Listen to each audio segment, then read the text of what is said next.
Assalamualaikum warahmatullahi wabarakatuh. Kami dari kelompok 8 akan mempresentasikan materi tentang nukleus atau inti sel. Dosen pengampu Ibu Haslinda Agustin, SSI MPD. Adapun anggota kelompok dari kami, yang pertama, Ali Zainal Abidin, NIM 1262 0821 1004. Yang kedua, Dea Karena Puri, NIM 1262 0821 1012. Dan yang ketiga, Tiara Iqwaldini Firmanda, NIM 1262 0821 1039. Pengertian nukleus. Nukleus adalah organel yang paling mencolok yang terdapat di dalam sel. Nukleus adalah repositori sebagian besar informasi genetika sel dan pusat kendali untuk pengungkapan informasi tersebut. Nukleus dapat ditemukan pada sel eukariotik sekaligus menjadi pembeda dengan sel prokariotik yang berfungsi sebagai pengatur aktivitas sel. Nukleus dapat dilihat dengan mudah menggunakan mikroskop cahaya tanpa bantuan pewarna kimia. Setiap sel memiliki satu nukleus kecuali jenis-jenis tertentu yang kadang memiliki lebih dari satu nukleus dalam selnya. Nukleus adalah organel pertama yang ditemukan dan pertama kali dideskripsikan oleh Franz Boer pada tahun 1802 dan dijabarkan secara terperinci oleh ahli botani Skotlandia, yaitu Robert Brown pada tahun 1831. Pada tahun 1820, Robert Brown merancang lensa yang dapat lebih fokus untuk mengamati sel. Titik buram yang selalu ada pada sel telur, sel polen, sel dari jaringan anggrek yang sedang tumbuh. Titik buram disebut sebagai nukleus. Nukleus merupakan tempat untuk sebagian besar pembuatan asam nukleat sel, seperti DNA dan RNA. Bentuk dan letak nukleus. Nukleus dijumpai pada hampir semua sel eukariota. Pada eritrosit mamalia dan sel pembuluh tapis tumbuhan tidak ditemukan nukleus. Umumnya nukleus berada di tengah sel, tetapi ada yang terletak di tepi sel seperti pada sel adiposit dan sel otot skelet. Nukleus tidak dapat bergerak bebas karena terperangkap di dalam jaring-jaring yang terbuat dari filamen, intermedia, dan mikrofilamen. Sel dengan nukleus tunggal atau mononukleat sel ditemukan pada sel hewan dan tumbuhan. Jumlah nukleus lebih dari satu dijumpai misalnya pada paramecium.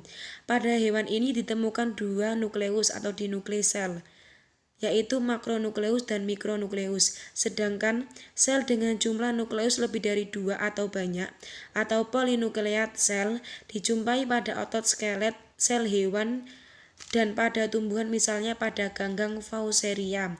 Umumnya bentuk nukleus selaras dengan bentuk sel. Bila sel berbentuk bulat atau kubus, maka bentuk nukleus juga akan bulat. Jika sel berbentuk silindris atau prisma, maka nukleusnya akan berbentuk lonjong. Sedangkan jika bentuk selnya pipi atau squamosa, maka nukleusnya berbentuk diskoidal. Pada sel leukosit dan infusoria, bentuk nukleus tidak beraturan. Ukuran nukleus bergantung pada volume sel, jumlah DNA dan protein, serta berkaitan dengan perkembangan metabolisme sel. Struktur nukleus bisa dilihat terdapat dua gambar. Sebelah kiri yang memiliki warna hitam buram merupakan gambar nukleus jika dilihat dari mikroskop. Jika di sel tumbuhan, yang paling besar yaitu vakuola, sedangkan di sel hewan paling besar yaitu nukleus. Jadi, tumbuhan lebih kecil dan hewan lebih besar. Dan jika dilihat dengan gambar yang lebih jelas, nukleus ini merupakan membran rangkap, yaitu ada membran luar dan ada membran dalamnya. Membran luarnya yaitu membran inti dan membran dalamnya yaitu nukleoplasma, nukleolus, dan kromosom.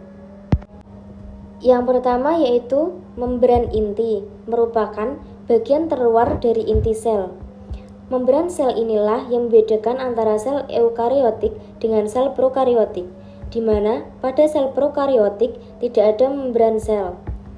Membran sel ini disebut juga karyoteca, dari kata karyo yang artinya inti dan teca artinya kulit.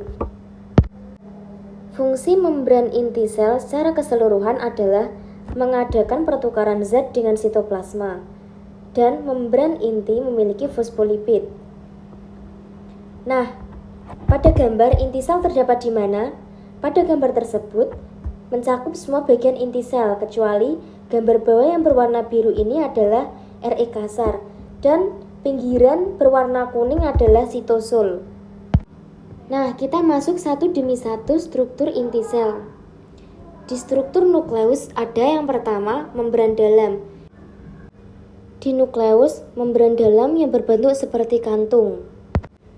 Selanjutnya, pada struktur nukleus terdapat membran luar atau bisa disebut juga dengan membran sitosolik atau sitosol.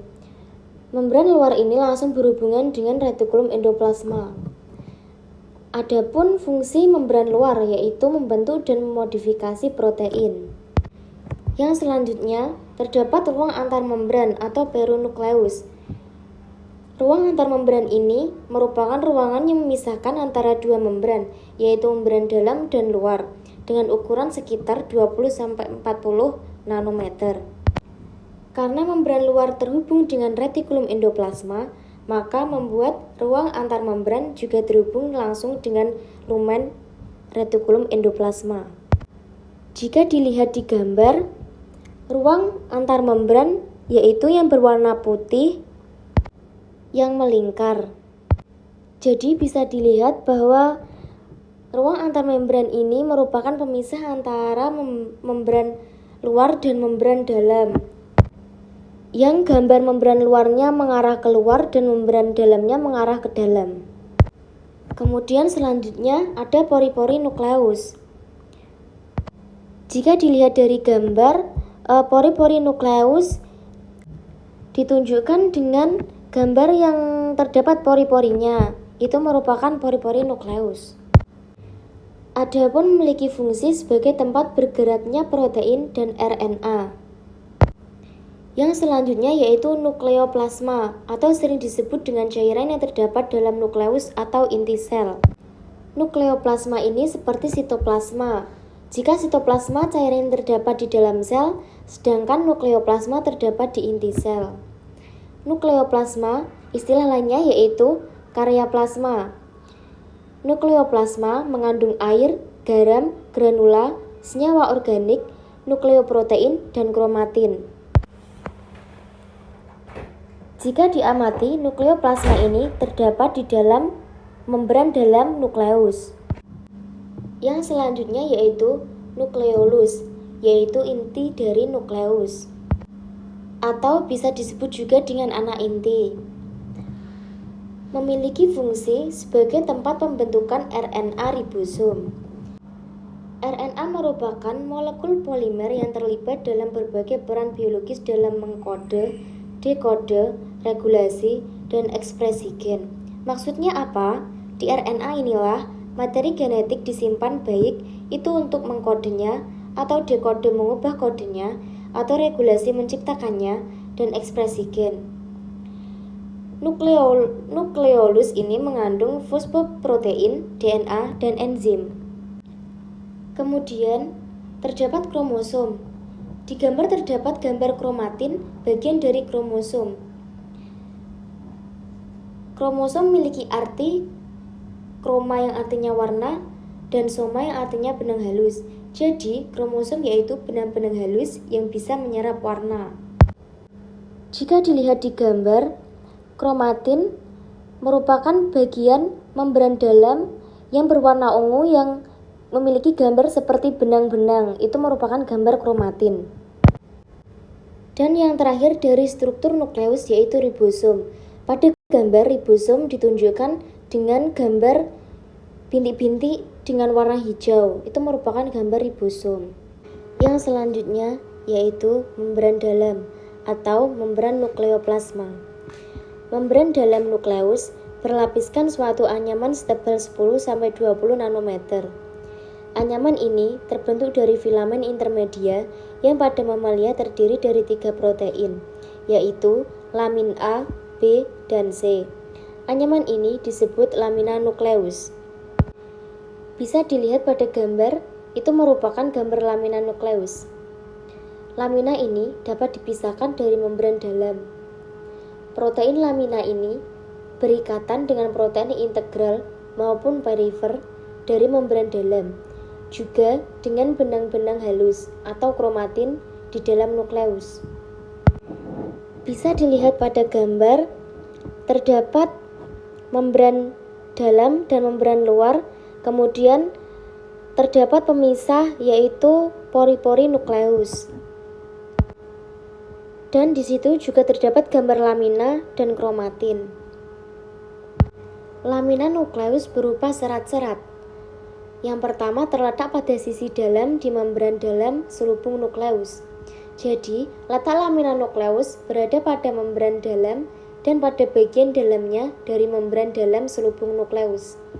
Yang kedua, merupakan filamen protein yang tersusun seperti jaring-jaring yang mempertahankan bentuk nukleus dengan cara memberikan sokongan mekanis pada selaput nukleus. Dilihat pada gambar lamina nukleus, terdapat kromatin. Materi genetik biasa disebut dengan kromatin. Kromatin tersusun atas DNA, RNA, protein histon, dan non-histon. Kromatin ini merupakan benang-benang halus penyusun kromosom. Nah, kapan kromatin menebal? Kromatin ini akan menebal jika sel akan mengalami pembelahan. Secara terus-menerus akan menebal, kemudian bersatu membentuk kromosom. Dan jika kromosom sudah terbentuk, akan membentuk huruf X dan huruf Y. Dan setiap makhluk hidup memiliki jumlah kromosom yang berbeda-beda. Kromatin itu di dalamnya mengandung DNA. Kromatin itu merupakan gulungan dari DNA di mana nanti terdapat protein histon berfungsi untuk mengikat DNA. Nah, apa yang membedakan kromosom? Nah, kromosom itu adalah struktur DNA yang membentuk suatu huruf X. Di kromosom ini ada gulungan-gulungan dari yang namanya kromatin tadi. Kromosom jika dibelah menjadi 2 bagian, di bagian tengah ada bendel yang dinamakan dengan sentromer untuk mengikat kromosom supaya membentuk struktur huruf X. Jika kromosom dibelah menjadi 2, maka setengah X dinamakan kromatid. Jika diurai lagi, dinamakan dengan kromatin. Jadi, itu yang membedakan antara kromosom, kromatid, dan kromatin. Kromosom itu bisa dilihat jika terjadi pembelahan sel. Jika di dalam sel bentuknya bukan lagi kromosom, tetapi kromatin.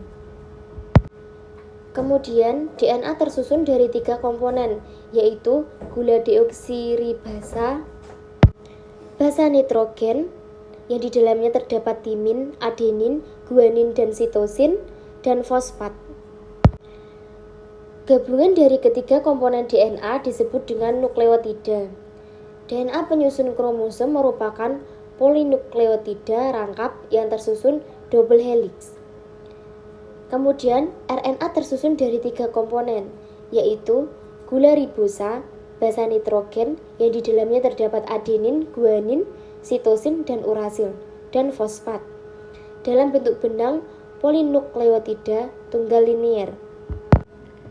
Protein histon adalah protein dasar dengan kandungan asam amino, arginin, dan lisin yang tinggi. Ada 5 macam protein histon, yaitu H1, H2A, H2B, H3, dan H4. Oktamer protein histon terdiri dari H2A, H2B, H3, dan H4 dililit 2 putaran oleh DNA helix ganda sepanjang 200 pasang nukleotida, keseluruhannya membentuk nukleosom. Pada lilitan tersebut menempel H1 sebagai perekat agar tidak lepas. Unit nukleosom selalu berulang di sepanjang kromosom dengan interval yang bervariasi tergantung jenis sel. Unit nukleusum inilah yang nampak sebagai manik-manik di sepanjang benang kromatin. Pada waktu profase, kromatin akan mengalami kondensasi atau pemampatan menjadi lebih pendek dan akan melonggar lagi saat telofase. Pemampatan kromatin mencapai maksimal saat metafase dan dinamakan kromosom. Bentuk kromosom sangat jelas dan biasanya terdiri dari 4 bagian, yaitu lekukan primer atau sentromer atau pusat, bagian lengan, lekukan sekunder, dan lekukan tersier. Pada interfase, segmen-segmen kromatin ada yang mengalami kondensasi dan dinamakan heterokromatin. Sedangkan segmen kromatin yang tidak mengalami kondensasi disebut eukromatin. Sehingga kromatin interfase sebenarnya terdiri dari eukromatin yang berselang-seling dengan heterokromatin. Menurut hasil penyelidikan, eukromatin mengandung gen-gen aktif atau melakukan transkripsi, sedangkan heterokromatin mengandung gen-gen yang tidak aktif. Protein non-histon sangat bervariasi. Ada yang berupa enzim DNA atau DNA dan RNA polimerase, ligase, dan sebagainya, dan protein struktural yang di dalamnya terdapat aktin, miosin, dan tubulin yang ikut terlibat dalam kondensasi kromosom dan pembelahan sel. Sifat genetik yang dibawa DNA diwariskan dari satu sel generasi ke generasi sel berikutnya melalui proses replikasi. Sedangkan sifat genetik tersebut diekspresikan melalui proses transkripsi dan translasi. Struktur selanjutnya yaitu nukleolus atau anak inti. Struktur nukleolus atau anak inti disebut juga dengan butir inti, dengan nama jamak yaitu nukleoli. Akan terlihat di bawah pengamatan mikroskop elektron sebagai sebuah atau lebih bangunan basofil yang berukuran lebih besar daripada ukuran butir-butir kromosom atau kromatin. Secara deskriptif dalam anak inti dapat dibedakan dengan mikroskop elektron adanya komponen sebagai berikut. 1. Daerah granular atau fras granulose. Bagian ini terdiri dari butir-butir sebesar 15-20 nanometer, lebih kecil sedikit dari butir ribosom. Seringkali daerah ini terdapat di bagian perifer anak inti. Daerah yang kedua yaitu daerah fibriller atau vas fibrosa. Bagian ini terdiri atas benang-benang dengan diameter antara 5-10 nanometer. Komponen ini terdapat di tengah-tengah anak inti. Karena daerah granular dan daerah fibriller keduanya dicerna oleh enzim ribonukleus, maka diduga keras kedua daerah tersebut mengandung ribosom. Dan daerah yang terakhir yaitu daerah amorf atau vas amorfa. Daerah ini merupakan daerah yang mengandung matriks anak inti yang digunakan untuk mengikat dua komponen yang disebut di atas. Matriks ini merupakan bahan dari protein. Struktur selanjutnya yaitu porinukleus. Porinukleus ini terbentuk akibat menyatunya dui lapis lipida dari selaput luar dan dalam. Adanya porinukleus ini membantu memudahkan untuk pengangkutan bahan dan senyawa makro dari sitoplasma. Fungsi utamanya adalah untuk sarana pertukaran molekul antar nukleus dengan sitoplasma. Molekul yang keluar kebanyakan mRNA. Porinukleus tersusun atas 4 subunit. Pertama subunit kolom, subunit anular, subunit luminal, dan yang terakhir subunit ring. Untuk subunit kolom berfungsi dalam pembentukan dinding porinukleus. Kemudian subunit anular berfungsi untuk pembentuk spok yang mengarah menuju tengah dari porinukleus. Kemudian ada subunit luminal mengandung protein transmembran yang menempelkan kompleks porinukleus pada membran nukleus. Dan yang terakhir, subunit ring berfungsi untuk membentuk permukaan sitosolik, yaitu permukaan yang berhadapan dengan sitoplasma dan nukleus yang berhadapan dengan nukleoplasma dari arah kompleks porinukleus. Berdasarkan strukturnya, dapat dinyatakan bahwa terdapat 3 cara pengangkutan dari dan ke sitoplasma. Cara yang pertama merupakan cara langsung dengan melewati porinuklear. Cara yang kedua merupakan pengangkutan lewat selaput dalam menuju ke ruang perinukleus dan diteruskan ke sisterna retikulum endoplasma. Cara yang ketiga adalah dengan jalan pinositosis atau proses di mana partikel-partikel kecil yang berupa cairan ditangkap oleh sel dengan cara memecahkan partikel-partikel kecil tersebut menjadi partikel-partikel yang lebih kecil. Fungsi nukleus. Fungsi nukleus selain sebagai penyimpanan materi genetik dan pengatur seluruh kegiatan sel, tetapi ada fungsi yang juga sangat penting, yaitu tempat pembentukan ribosom, khususnya di nukleolus. Pembentukan ribosom diawali dengan gen pengkode protein ribosom pada DNA, ditranskripsi di luar nukleolus oleh RNA polimerase 2, menghasilkan mRNA yang diterjemahkan oleh ribosom di sitoplasma. Protein ribosomal kemudian diangkut dari sitoplasma ke nukleolus melalui porinukleus. Kemudian protein ribosomal tersebut bergabung dengan ribosom RNA membentuk partikel preribosomal. Partikel preribosomal kemudian membelah menjadi 2 bagian, yaitu pre-18S atau sebagai bakal subunit kecil dan gabungan 28S, 5,8S dan 5S yang diambil dari nukleoplasma atau sebagai bakal subunit besar. Pengelolaan subunit kecil yang hanya berisi 18S ribosom RNA lebih sederhana dan hanya melibatkan pemecahan nuklease. Pengelolaan subunit besar yang berisi 28S, 5,8S dan 5S, ribosom RNA melibatkan pemecahan nuklease luas dan selesai dalam nukleolus. Sebagian besar partikel preribosomal di nukleolus mewakili prekursor ke subunit besar. Tahap akhir pematangan ribosom ditunjukkan dengan ekspor preribosomal ke sitoplasma, membentuk subunit aktif ribosom 40S dan 60S pada sel eukariotik. Materi selanjutnya membahas tentang mekanisme dari kerja nukleus. Mekanisme kerja nukleus ini berlangsung dengan melalui porinukleus atau bisa disebut nukleus porikompleks atau NPC. Nukleus porikompleks adalah satu-satunya saluran atau jalur yang dapat dilewati oleh molekul polar yang kecil, ion, dan makromolekuler dengan perjalanan antara nukleus sampai dengan sitoplasma. Sebagian besar protein dan RNA berukuran terlalu besar untuk bergerak melalui kompleks pori dengan difusi.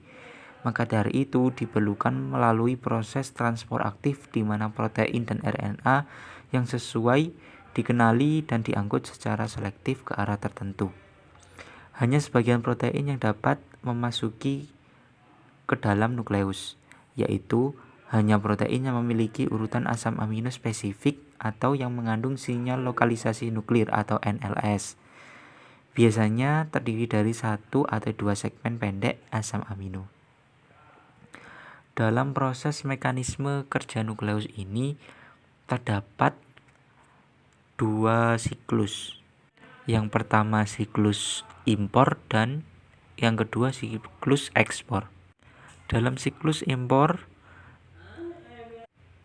diawali dengan protein yang berada pada sitosol dan yang telah mengandung NLS tadi.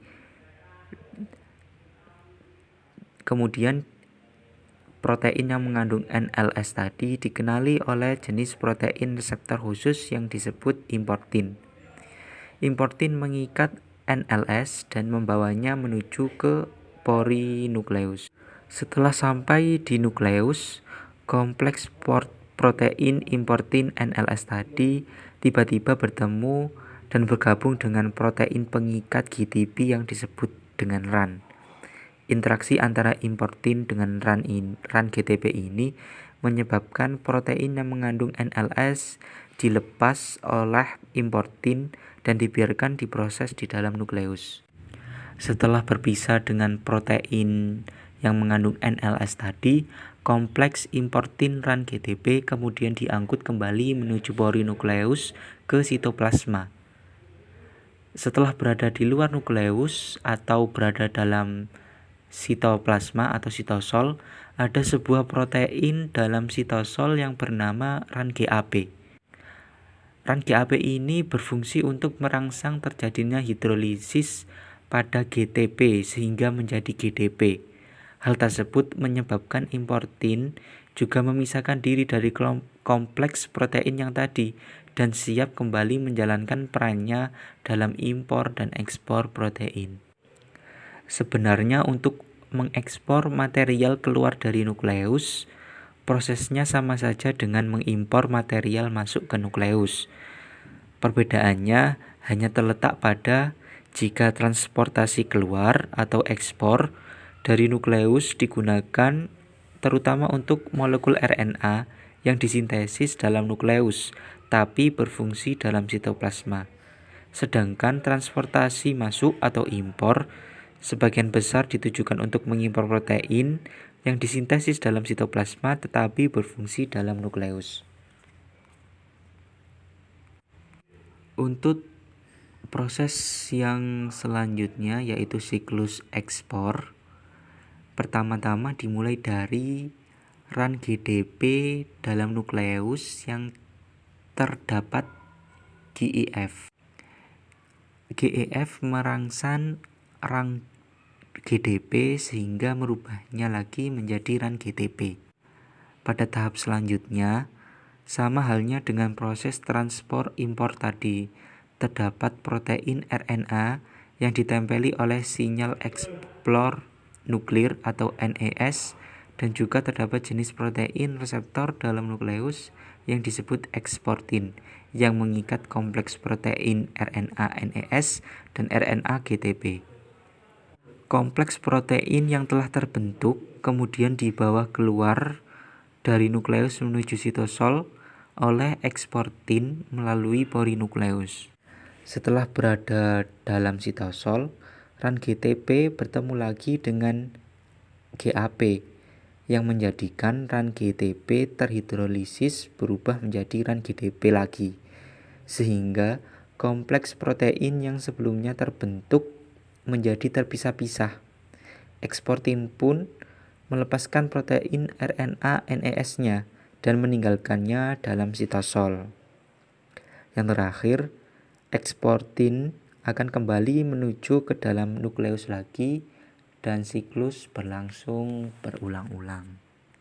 Mungkin itu pemaparan materi dari kelompok kami, kurang lebihnya kami memohon maaf. Terima kasih. Wassalamualaikum warahmatullahi wabarakatuh.